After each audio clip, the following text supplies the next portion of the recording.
श्री कृष्ण चैतन्य प्रभु नित्यानंद श्री अद्वैत गदाधर श्रीवासादि गौर भक्त वृंद। हरे कृष्ण कृष्ण कृष्ण हरे हरे, हरे राम राम राम हरे हरे। हरे कृष्ण। हम सब लोग चैतन्य भागवत की कथा का श्रवण कर रहे हैं। नित्यानंद प्रभु हरिदास ठाकुर जी जगाई मधाई के उद्धार के लिए तत्पर हैं। जगाई मधाई के पास गए, उनको पास जाकर के बोले कृष्ण बोलो, कृष्ण भजो। ऐसा बोलते ही वो दोनों पीछे पड़ गए। दोनों नित्यानंद प्रभु हरिदास ठाकुर जी भाग रहे थे। बड़ा ही सुंदर प्रेम कलह, आनंद कलह का वर्णन आया था जहां पर हरिदास ठाकुर जी कहते हैं कि नित्यानंद प्रभु को कि मैं तो चल भी नहीं पा रहा हूं, लेकिन मुझे इस चंचल के साथ चलना पड़ रहा है। अब कह रहे थे अब इस चंचल बुद्धि के कारण इसकी आज मुझे जान गंवानी पड़ रही है। तो नित्यानंद प्रभु कह रहे हैं कि मैं चंचल नहीं हूं, तुम्हारे प्रभु ही चंचल है। बड़े देख तुम्हारे प्रभु तो प्रेम में विवल हो रहे हैं। ब्राह्मण होकर के ऐसी आज्ञा करते हैं जैसे राजा हो, और उनके कहने के कारण ही हम घर घर जा रहे हैं। उनकी जैसी आज्ञा है वैसी आज तक कोई आज्ञा कभी सुनी नहीं गई जैसी आज्ञा उन्होंने दी है। और लोग हमको चोर ढोंगी कहकर बोल रहे हैं कि ऐसा ही समझते हैं लोग हमें, और आज्ञा नहीं पालन करते तो सर्वनाश करेंगे, आज्ञा पालन करने पर ऐसा फल मिल रहा है। अपने प्रभु का तो दोष जान नहीं रहे हो। और कहते फिर हम दोनों ने तो मिलकर उससे कहा था, अब दोष का भागीदार मैं अकेला हो गया। इस प्रकार दोनों आनंद कलह कर रहे हैं।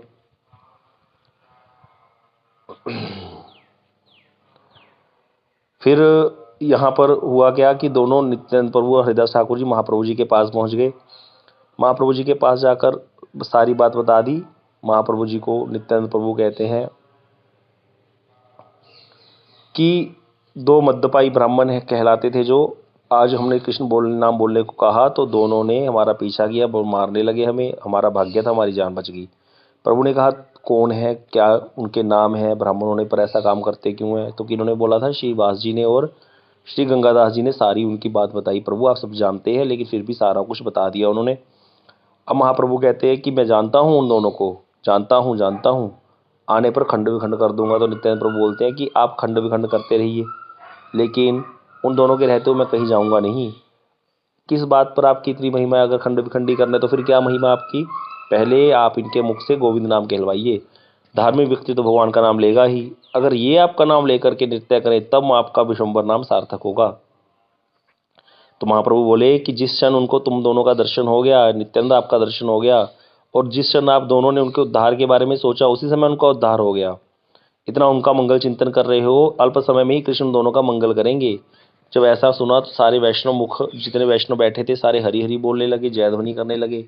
सभी मान गए हृदय में कि दोनों का उद्धार तो हो गया। इधर हरिदास जी अद्वैताचार्य जी के साथ बात करने में लग गए। हरिदास ठाकुर जी अद्वैताचार्य जी के पास लग गए बात करने। क्यों? क्योंकि अद्वैताचार्य जी भी नित्यानंद प्रभु जी के साथ प्रेम कलह करते हैं। आज हरिदास ठाकुर जी भी नित्यानंद प्रभु के कारण फंस गए थे, तो हरिदास ठाकुर जी इसीलिए अद्वैताचार्य जी के पास जाकर के प्रेम कलह शुरू करेंगे। बोलते हैं प्रभु मुझे चंचल के साथ भेज देते हैं, नित्यानंद के साथ भेजते हैं। मैं कहीं और रहता हूँ और वह कहीं और। वर्षा के समय में गंगा के जल में मगरमच्छ रहते हैं। वे तैरते हुए उन मगरमच्छों को पकड़ने के लिए जाते हैं। नित्यानंद प्रभु की बात बता रहे हैं हरिदास ठाकुर की, मेरा कहीं और रहना है, ये कहीं और रहते हैं। और वर्षा के समय मगरमच्छों को पकड़ने लग जाते हैं। मैं तट पर खड़े होकर हाय हाय पुकारता रहता हूँ कि जब हम प्रचार में जाते हैं वर्षा हो जाती है, नदियाँ में बहुत बाढ़ आती है, अभी भी आती है, तो वहाँ पे कहते हैं ये मगरमच्छों को तो पकड़ने लग जाते हैं। मैं हाय हाय करता रहता हूँ और ये गंगा में बहते रहते हैं। तो उस बच्चे को खदेड़ते हुए मारने के लिए दौड़ते हैं। इस पर कई बार बच्चे को, कोई बच्चा होता है उसको मारने के लिए दौड़ते हैं। बच्चे के माता पिता हाथ में लाठी लेकर आ जाते हैं। मैं उनके चरण पकड़ करके उन्हें वापस भेजता हूँ। कोई बच्चा हो उसको देख करके मारने लग जाते हैं। हरि बोल। कभी किसी ग्वाले का घी खा जाते हैं और दही लेकर के भाग जाते हैं, और सारे ग्वाले मुझे पकड़कर मारना चाहते हैं कहते। और नित्यानंद ऐसे कर्म करते हैं जो युक्तिपूर्ण नहीं होते हैं। कुमारी कन्या को देखकर कहते हैं मुझसे विवाह कीजिए। सांड की पीठ पर बैठ करके अपने आप को महेश बतलाते हैं कि मैं ही शंकर हूँ, शंकर के भी गुरु हैं ये, शंकर क्या है। और दूसरों की गाय को दोहन करके पीते हैं दूध। मैं उन्हें समझाना चाहूँ तो वे आपको गाली देते हैं और कहते हैं तेरा अद्वैत मेरा क्या करेगा। हाय हाय, कितने सुंदर चरित्र है नित्यानंद प्रभु के। तो कहते हैं आपका नाम लेकर के मुझे गाली देते हैं, आपको गाली देते हैं कि तेरा अद्वैत मेरा क्या कर लेगा। जिसे तू ठाकुर मानता है और चैतन्य के नाम से संबोधित करता है, वह भी आकर मेरा क्या बिगाड़ सकता है। नित्यानंद प्रभु कहते हैं प्रेम में मस्त होकर, वह मेरा क्या बिगाड़ सकता है चैतन्य। इन सब बातों के बारे में मैं ठाकुर को कुछ नहीं बताता हूँ, मैं महाप्रभु जी को कुछ नहीं बताता। हृदय ठाकुर कहते अद्वैताचार्य जी को दुखड़ा रो रहे हैं अपना। और आज तो मैं दैवयोग से हमारी जान ही बच गई। वे दो शराबी रास्ते में पड़े हुए थे, दोनों के निकट जाकर से नित्यानंद उनको कृष्ण उपदेश करने लगे। हरिदास ठाकुर जी बता रहे हैं नित्यानंद प्रभु की करतूतें कि उनको जाकर के कृष्ण उपदेश करने लगे और महाक्रोध में भरकर दोनों हमें मारने के लिए दौड़े। आपकी कृपा के कारण ही हमारे जीवन की रक्षा हुई है, अद्वैताचार्य जी को कह रहे हैं हरिदास ठाकुर जी। यह सब सुनकर हंसते हुए अद्वैताचार्य जी बोले इसमें कोई विचित्र बात नहीं है। यह शराबी, एक शराबी के साथ दूसरे शराबी का संग होता ही है भैया। ये नित्यानंद भी तो ऐसा ही है, एक शराबी के साथ दूसरे मद्यपाई का संग होता है। तीन मत वाले एक साथ रहें, यही तो उचित है, इसको भी उनके साथ ही मिला दो। परंतु तुम तो नैष्टिक हो, तुमने तो आज तक मदिरा नहीं पी।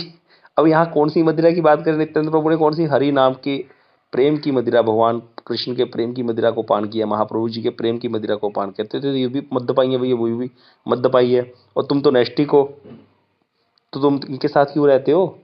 अद्वैताचार्य जी कहते तुम इनके साथ क्यों रहते हो नित्यानंद जी के साथ, और तीनों को साथ में रहने दो, ये तीनों एक जैसे ही हैं। नित्यानंद सबको मतवाला कर देंगे, उनके चरित्र को मैं भली बात ही जानता हूँ। देख लेना तुम 2-3 दिन के अंदर वे दोनों मद्यपों को हमारी गोष्ठी में ले आएंगे, ये तुम देख लेना। कहते वो दोनों जो पीने वाले हैं ना, उनको अपनी हमारी गोष्ठी में ले आएंगे। नित्यानंद ऐसे कार्य करता है, ये मतवाला कर देगा सबको। ऐसा कहते हुए अद्वैताचार्य जी क्रोध के आवेश में आ गए और दिगंबर होकर बिल्कुल कपड़े छोड़ दिए सारे और सब कुछ विशेष प्रकार से बोलने लगे। चैतन्य की कृष्ण भक्ति के बारे में तुम सभी शीघ्र ही सुन सकोगे। महाप्रभु अपने आप को प्रकाशित करेंगे, उनकी भक्ति की महिमा को आप देखोगे, महाप्रभु की क्या कृष्ण भक्ति है। सभी उनकी शक्ति भी देख पाएंगे कि वे कैसे नृत्य करते हैं और कैसे गाते हैं। देख लेना कल उन दोनों मद्यपों को यहाँ लाकर निमाई निताई दोनों मिलकर एक साथ नाचेंगे। यहाँ पर अद्वैताचार्य जी ने भी घोषणा कर दी कि इनका तो भैया कल्याण हो गया। ये दोनों प्रेमी, ये दोनों प्रभु और वो दोनों मद्यपाई, दोनों एक साथ चारों मिलकर नाचेंगे। देख लेना कल उन दोनों को लाकर यहीं पर नृत्य होगा। ये दोनों सबको एकाकार कर देंगे, निताई और निमाई। चलो अपनी अपनी जाति को लेकर हम लोग और तुम यहाँ से यत्नपूर्वक भाग चले। क्या कह रहे हैं हरिदास ठाकुर जी, कह रहे हैं चलो चलो भैया अपनी अपनी जाति को लेकर, मतलब अर्थात कह रहे हैं कि जाति का क्या करोगे, अपनी जाति को लेकर निकलो यहाँ से। अर्थात जाति क्या करनी प्रभु, और जो भी अपना कोई कुल का अभिमान या जाति का या ब्राह्मणता का अभिमान या पंडिताई का अभिमान, उसको लेकर के क्या करोगे, इसीलिए लेकर के निकलो यहाँ से, भागो।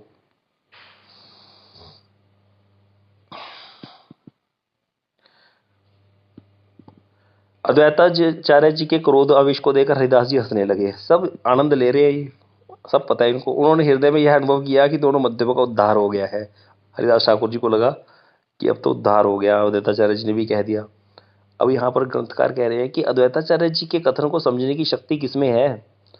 प्रभु हरिदास समझ सकते हैं, जैसी जिनकी मति है वो वैसा करेगा, उतना ही समझेगा। अभी सभी पापी अद्वैत का पक्ष लेकर गदाधर की निंदा कर रहे हैं और इस कारण जलन से मर रहे हैं।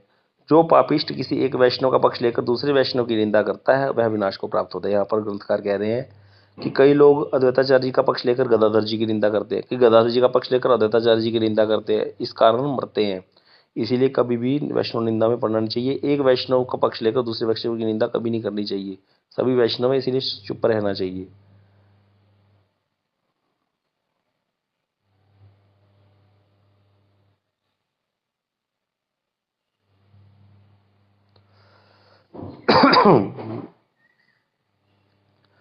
अब यहाँ बता रहे हैं आगे कि दोनों मद्यप हाथ हर स्थान पर घूमते घूमते उस घाट पर आ गए जहाँ महाप्रभु गंगा स्नान किया करते थे। वो जो दोनों जगाई मदाई थे, ऐसे ही घूमते घूमते उस स्थान पर पहुंच गए। कैसे भी ऐसे उनका समय आ गया था उद्धार का, जहाँ पर महाप्रभु स्नान किया करते थे, और वहीं पर वो पहुंच गए। फिर दैवयोग से वहीं अपना अड्डा बना करके उन्होंने हर जगह हमला करना शुरू कर दिया। वहीं अड्डा बना लिया, अपनी झोपड़ी सी बना ली और वहीं से बैठ के हमले करते थे जहाँ भी थोड़ा बहुत।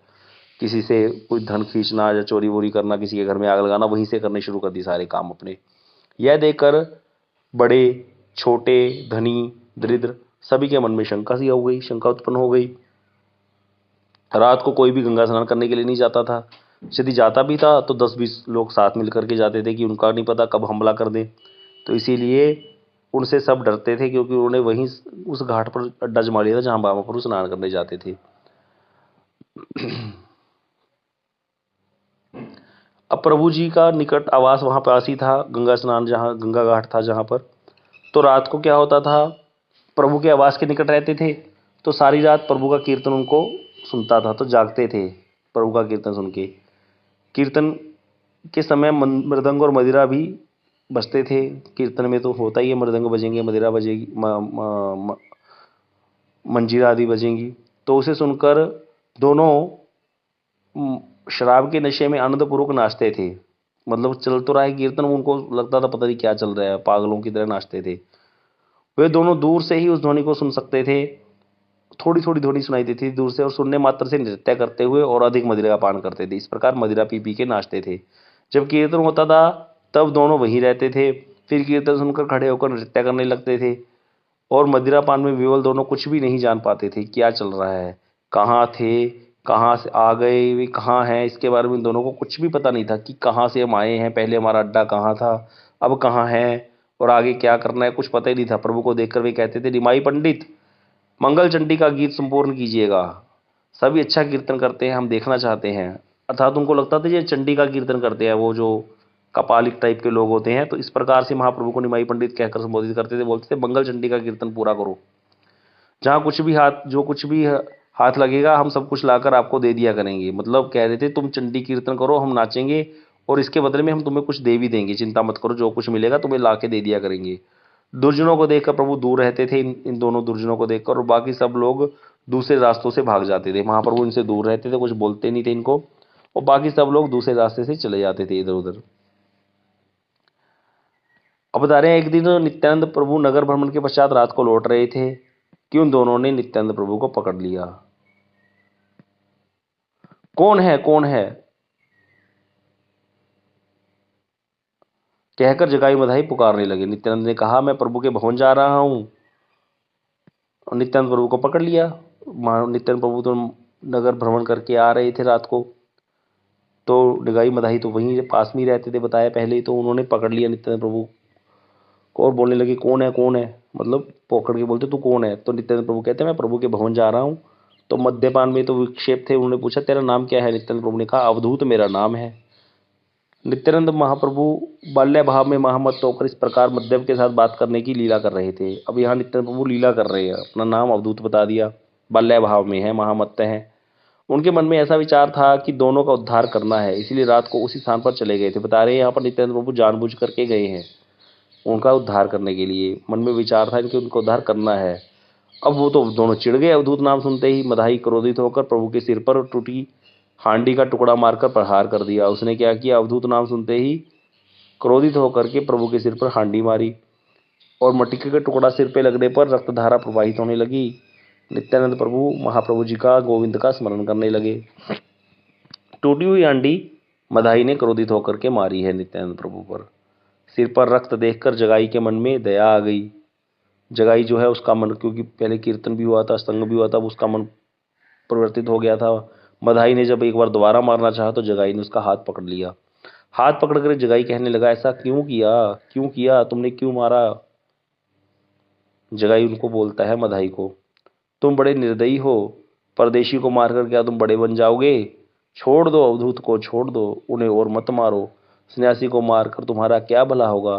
कौन बोल रहा है, ये जगाई जी बोल रहे हैं, क्योंकि मधाई ने मारा था नित्यानंद प्रभु को, दोबारा मारना चाहा था, वो रोक दिया था।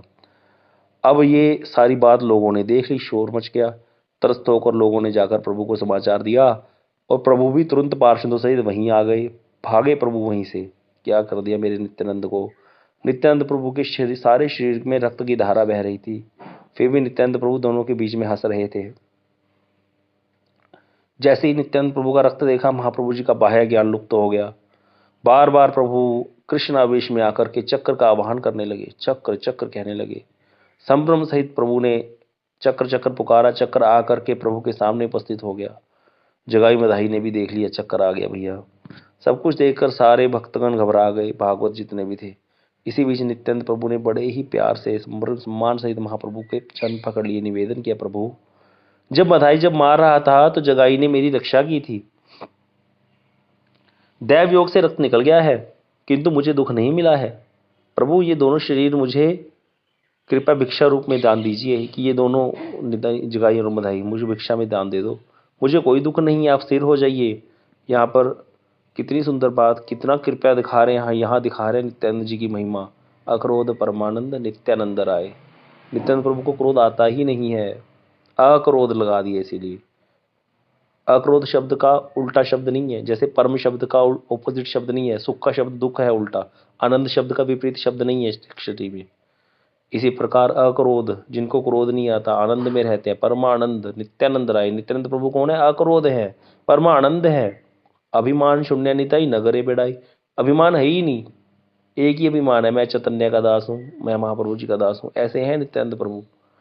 तो इसीलिए कह रहे प्रभु आप मुझे इनके शरीर भिक्षा में दे दीजिए, मुझे कोई दुख नहीं है, स्थिर हो जाओ आप। आपको लग रहा है मेरा नित्यानंद प्रभु का शरीर तो कुम से लथपथ था।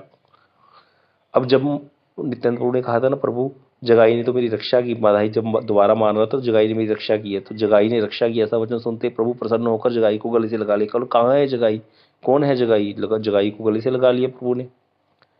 प्रभु ने जगाई से कहा कृष्ण की कृपा तुझे मिल जाए, नित्यानंद की रक्षा करके तूने मुझे खरीद लिया है, अपना मन चाहा वर मांग, मुझसे जो मांगना चाहता है वो मांग ले। आज से तुझे मैं प्रेम भक्ति मिल जाएगी, मैं ये तुझे आशीर्वाद देता हूँ, और भी जो चीज मांगनी है मांग ले। सारे वैष्णव मंडली में जय जय ध्वनि हो गई, हरिध्वनि हो गई। जगाई का वरदान सुना, सारी वैष्णव मंडली हरि हरिध्वनि करने लगी। प्रभु ने जब कहा प्रेम भक्ति मिल जाए, तभी जगाई प्रेम से मूर्छित हो गया। उसी समय प्रेम भक्ति मिल गई। प्रभु ने कहा जगाई उठकर मुझे देख, सचमुच हमने तुमको प्रेम भक्ति का दान दिया है। जगाई ने देखा महाप्रभु जी को चतुर्भुज रूप में शंख चक्र गदा पद्म सहित दर्शन किए। देखकर जगाई मूर्छित होकर के गिर पड़ा और चैतन्य महाप्रभु ने उसकी छाती पर अपने चरण स्थापित कर दिए। लक्ष्मी देवी के भी जो जीवन के स्वरूप है, उन चरण धन को पाकर जिन चरणों को लक्ष्मी देवी हर समय पलटती रहती हैं, जिन चरणों का ध्यान भक्त सारा दिन करते हैं, जिन चरणों से गंगा जी निकली है, जिन चरणों की छाप वृंदावन में कहीं कहीं पड़ी हुई है, जब भगवान ने बंसी बजाई चरण पहाड़ी पर, उन चरणों को पा करके, उन चरणों को लक्ष्मी जी के जीवन स्वरूप ऐसे चरणों को जगाई ने पकड़ लिया। जैसे कोई अमूल्य रत्न मिल जाए ना तो व्यक्ति उसको छोड़ता नहीं है, छाती से चिपटा करके रखता है। तो भगवान ने तो स्वयं ही जाकर छाती पर रख दी उसकी पैर अपनी चरण। तो इसीलिए उन चरणों को पकड़ लिया, अमूल्य रत्न मिल गया जैसे, ऐसे पकड़ लिया। सुकृतिमान जगाई चरण पकड़कर क्रंदन करने लगा, रोने लगा, पागल हो गया रो रो के। महाप्रभु ने अपनी अद्भुत अपूर्णता का प्रदर्शन किया, यहाँ पर अपनी करुणा दिखाई। अब जगाई मदाही दोनों तो एक प्राण एक था, शरीर दो थे। पाप पुण्य भी दोनों का एक जैसा ही था, सारा कुछ एक साथ साथ ही किया था, एक स्थान पर रहते थे, सारे पाप एक साथ ही करते थे। प्रभु ने जब जगाई पर अनुग्रह कर दिया तब उसे देखकर मदाही का हृदय भी, उसका हृदय भी अच्छा हो गया। लेकिन अब बेचारा आए सामने कैसे, मदाही का हृदय भी उसी समय अच्छा हो गया। संभ्रम और सम्मान सहित मदाही भी नित्यानंद प्रभु जी के वस्त्र को एक तरफ हटाकर उनके चरणों को पकड़कर दंडवत प्रणाम करते हुए गिर पड़ा। नित्यानंद प्रभु के चरण पकड़ लिए मदाही ने। मदाही कहने लगा प्रभु दोनों ने एक साथ मिलकर पाप किया है हमने, अब अनुग्रह को दोनों भागों में क्यों बांटते हो? अर्थात अनुग्रह एक पर कर रहे हो, मुझ पर नहीं कर रहे। मुझ पर भी अनुग्रह कीजिए ताकि मैं भी आपका नाम ले सकूं। आपके सिवाय मेरा उद्धार करने वाला और कोई नहीं है। यह सुनकर महाप्रभु बोले तेरा उद्धार कैसे होगा, यह मुझे नहीं दिखाई दे रहा है, क्योंकि तूने नित्यानंद के अंग से रक्त बहाया है। महाप्रभु जी ने कहा तेरा उद्धार नहीं होगा।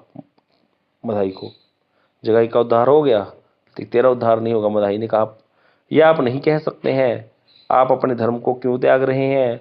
जिन असुरों ने आपको वानों द्वारा विद्ध किया था, उन असुरों को आपने अपना पद क्यों समर्पित किया? प्रभु बोले तेरा अपराध इससे भी अधिक है। उन्होंने तो मेरा अपराध किया था ना, मेरे नित्यानंद का तो नहीं किया था, मेरे बलदेव का तो नहीं अपराध किया था। तेरा अपराध उन सबसे भी अधिक है। नित्यानंद देह मुझसे भी बढ़कर है, नित्यानंद जी को देह है वो मेरी अपनी, मुझे अपनी देह से भी बढ़कर है। मैंने दृढ़ता के साथ तेरे सामने इस सच को प्रकाशित कर दिया है कि नित्यानंद की देह मुझे मेरी देह से भी प्यारी है। यदि यह सत्य मुझसे आपने कह दिया है तो कृपया यह भी बता दीजिए कि मुझे छुटकारा कैसे मिलेगा। अब यहाँ पर मधाई जो है प्रश्न कर रहा है, प्रभु ठीक है आपने कह दिया कि नित्यानंद की देह मुझे अपनी देह से भी प्यारी है, मेरा अपराध सब अपराधों से बढ़कर है, सही बात है, लेकिन आप मुझे इतना तो बता दीजिए मेरा छुटकारा कैसे होगा। आप तो सारे रोगों का नाश करने वाले वैद्य चूड़ामणि हैं, वैद्यों के भी मेन वैद्य हैं। कृपा पूर्वक आपके द्वारा चिकित्सा करने से मैं स्वस्थ हो जाऊंगा। बोले आप अगर कृपा करोगे, चिकित्सा करोगे तो मैं स्वस्थ हो जाऊंगा।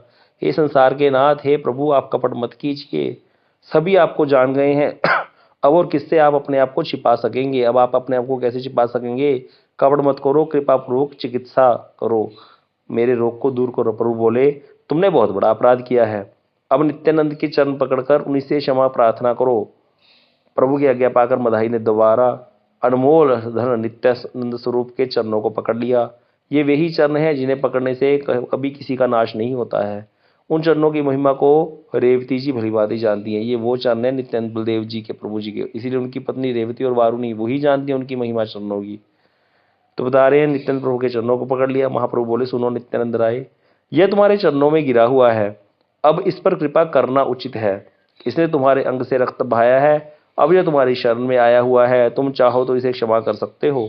महाप्रभु कह रहे अब आप देखो आपको क्षमा करना है या नहीं करना, लेकिन ये आपकी शरण में आ गया है। नित्यानंद बोले प्रभु मैं क्या कहूँ, आप ही वह शक्ति हैं जो वृक्ष के माध्यम से भी कृपा करते हैं। यदि किसी जन्म में भी मेरी कोई सुकृति रही हो तो आप यह निश्चित रूप से जान लीजिए कि उन सबको मैंने मधाई को दे दिया है। कहते जितनी भी मेरे जन्म को पूर्व जन्म की सुकृतियां हैं, अगर मैं आपका दास हूं तो मैंने अपनी वो सारी सुकृतियां निश्चित रूप से मधाई को दे दी।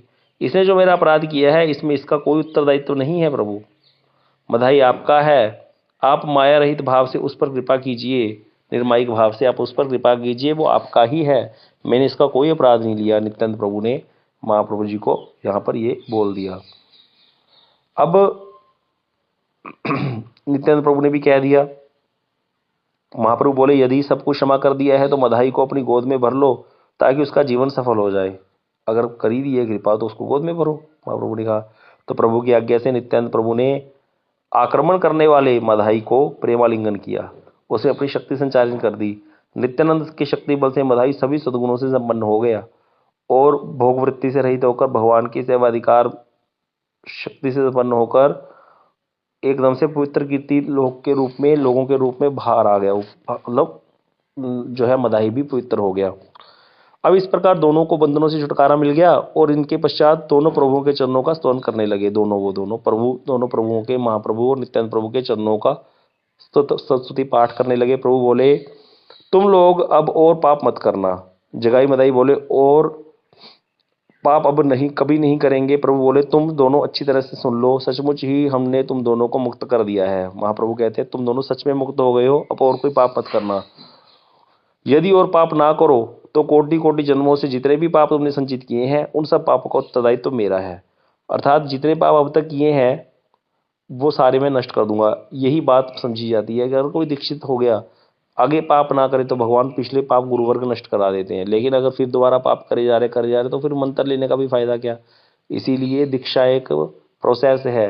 दीक्षा दीक्षांत समारोह होता है, कन्वोकेशन जिसको बोलते हैं दीक्षांत। दीक्षा हो गई है, दीक्षा हो गई नहीं बोलना चाहिए, इसे बोलना चाहिए दीक्षा चल रही है। दीक्षा चल रही है क्योंकि दीक्षांत समारोह होता है अंत में, जब पूरी डिग्री हाथ में आती है। डिग्री किसी ना किसी दिन स्वरूप की प्राप्ति हो जाएगी। इसीलिए जब किसी व्यक्ति की दीक्षा हो गई तो उसको ये नहीं बोलना चाहिए गुरु जी से मंत्र मिलने के बाद कि मेरी दीक्षा हो गई। दीक्षा चल रही है, अर्थात अभी दीक्षा मंत्र मिले हैं, अभी चल रही है, अर्थात धीरे धीरे शोधन हो रहा है।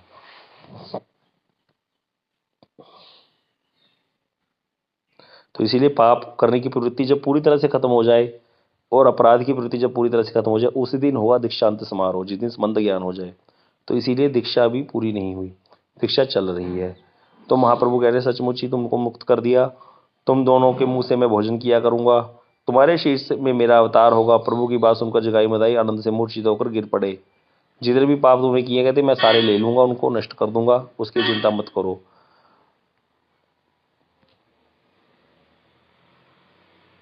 यह बता रहे हैं आगे मोह मुक्त हुए दोनों ब्राह्मणों को आनंद सागर में डूबे हुए देखकर प्रभु विश्वम्भर ने आज्ञा प्रदान की।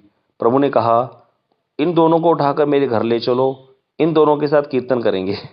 अब प्रभु ने पहले सबने बोला था कि देखना अद्वैताचार्य जी ने कि ये दोनों प्रभु जगाई मधाई और दोनों प्रभु हमारे नुआई और निताई ये चारों नाचेंगे।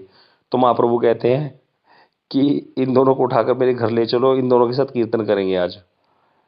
दोनों डूब गए आनंद के सागर में। ब्रह्मा के लिए भी दुर्लभ वस्तु आज हम इन दोनों को दे देंगे। जगत में इन दोनों को उत्तम बनाएंगे। इन दोनों का स्पर्श हो जाने पर जो गंगा स्नान करते रहे हैं वे ही आप अब इन दोनों को गंगा के समान पवित्र मानेंगे, अर्थात इनके दर्शन करेंगे, गंगा स्नान पे नहीं जाएंगे। नित्यानंद की प्रतिज्ञा व्यर्थ नहीं होती है। महाप्रभु कहते हैं नित्यानंद की प्रतिज्ञा व्यर्थ नहीं होती। निश्चित रूप से जान लेना चाहिए कि यह सब कुछ नित्यानंद की इच्छा से हुआ है। सभी वैष्णव ने जगाई मदाई को साथ में लेकर प्रभु के भवन के अंदर प्रवेश किया। इस प्रकार सारे वैष्णव जो हैं प्रभु के घर की तरफ जा रहे हैं।